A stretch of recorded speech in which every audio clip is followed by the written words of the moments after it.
10-cı qismat peji takdir edip bilen ahuntumuzun cevabiyetinden mevzumuzda bolsa mezhepten çıkıp hadisten delil ve istidlal etmekten hakkında. Elhamdülillah ve salatu ve selamu ala Resulillah.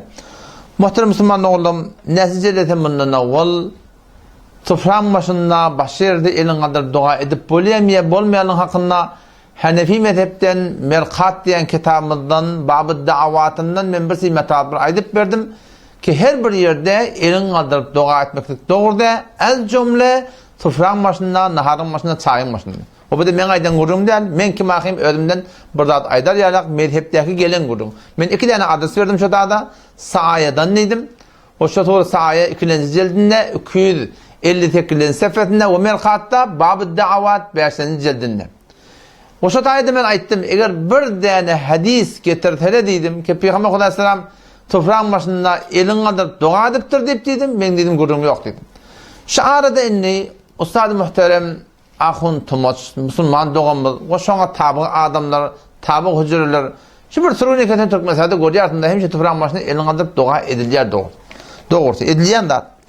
Ama Ahun Tumaç Muhterem Müslüman doğumuz, sağda şun mutabığı sünnet deyip şun sabit edecek olup, birisi ahadisler beyan etiyen.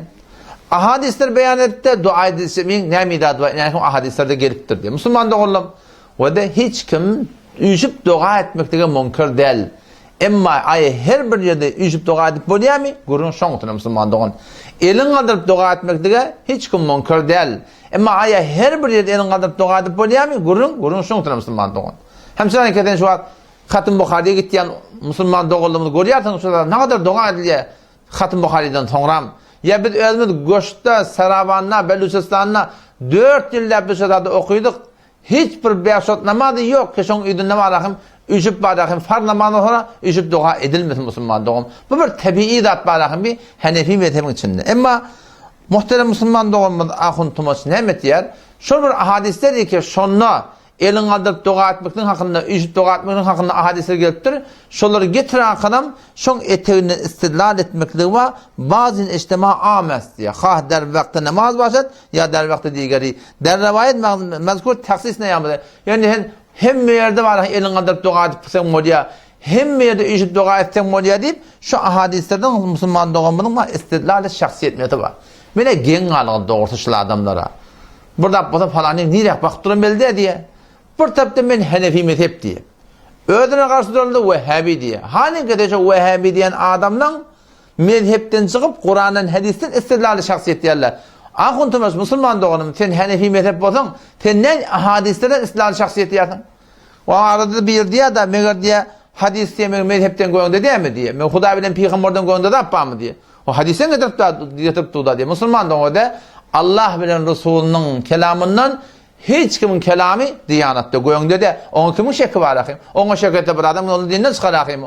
Yönü Müslüman doğuda gurun şunsune hadisten istidlal edecek bolsan, Kur'an'ın istidlal edecek bolsan 15 ile 25 ilim gerek deyiptirler Kur'an'ın istidlal edecek bolsan. Şu ilim avval başta mende yok. Türk mesela durun kulli İran'da da hiç kimde yok şu. Peki hemen Tori'de Kur'an gelip de halan adam istidlal eder yalak. Ve hadisen istidlal edecek olan eğer bir hadis kitaptan, haydi bir hadisten istidlal edecek olan şun 160'dan eylek şerti var deyiptirler. Şu şerti avval varsa men bilemek, ikinciden İran zemininde de hiç kim bilenek Müslüman doğun.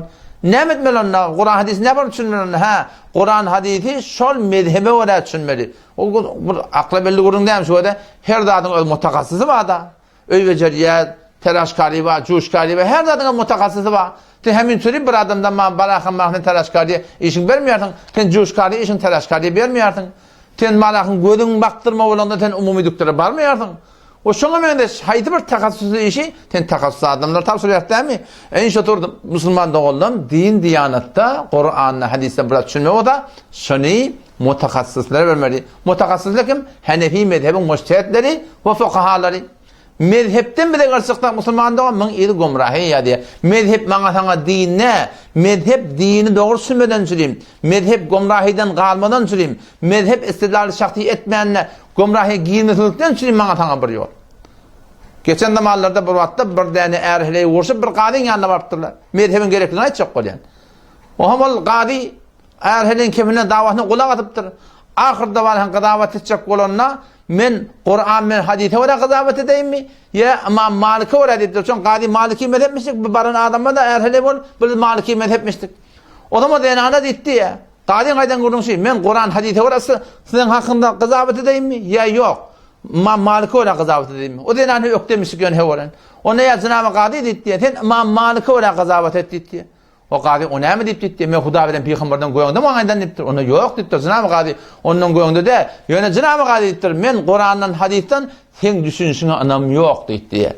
Men İmam Malik'e anamma ditti. Şo taýdan ahuntumuz musulman doganım.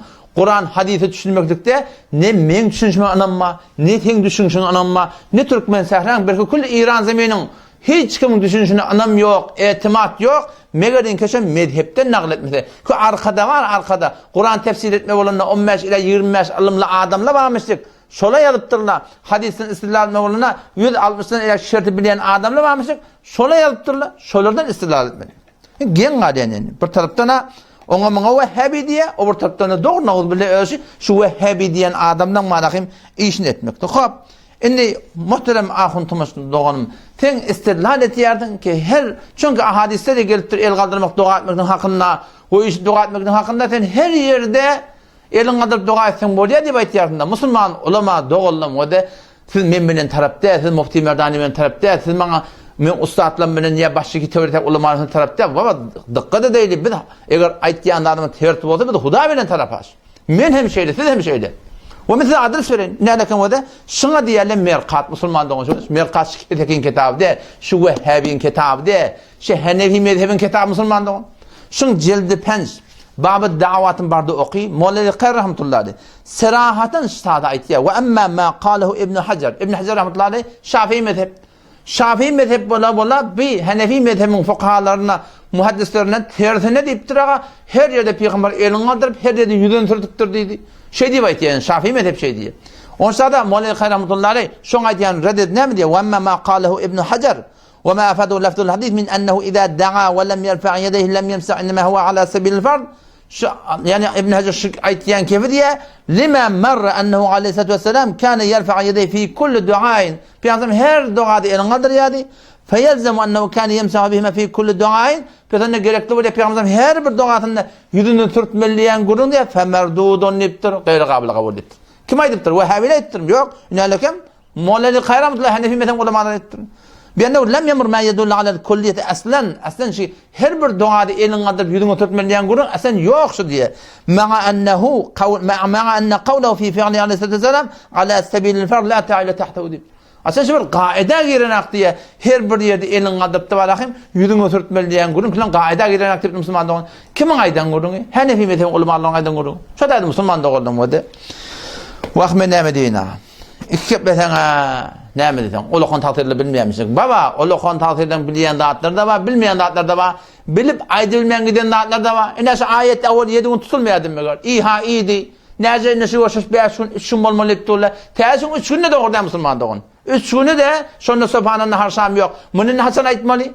Babacan ne kadar dağıtlı var. Mantığı Türk meselada hulata ne kadar da muğiyeti yok aytmaklığa. Ayttın sıfırın oluyor. Sıfırın başına düşüyorlar. Mantığı sana doluyorlar. Sonra için Müslüman doğullanmalı. Bir yakşı hep emlakın keplemen yerler ne kadarlar. Hani hayrat hal başta burada Müslüman doğun. Bir mungurun de 60'dan eyle kurulmak inşallah cayını tanap verin. O zaman şu taydan ustadı muhterem ahuntumuz ve Molla Ömer Müslüman doğunum ve peyci takdiriyek ve baştaki var sonra müdirleri ve baştaki ulemaları kesin thirinde şüpharım her bir doğan başını elini kaldırıp eminle ki bir arasında o şu kulli kaide kulli her elini kaldırıp bolya yüzünü tutup bolya diyen bunun kim mezhep oldu? Vehhabi mezhep mi yok? Şafii mezhep oldu. Peki eğer siz mezhebi duruyan mı olsanız, siz Hanefi bolyan mı olsanız mene delilim şey. Siz getirin Hanefi mezhebin bir kitabından hadislerime ihtiram mı anırım yok. Mutakassıshane din Hanefi mezhep bana sana. Şolan delillerinden birçe yerden getirin baba el kaldır dua etmez. Bir de el kaldıracak. Şunun ne işi var akıyım? Duran eli 20 saat koyan kaldırmak işi var mı?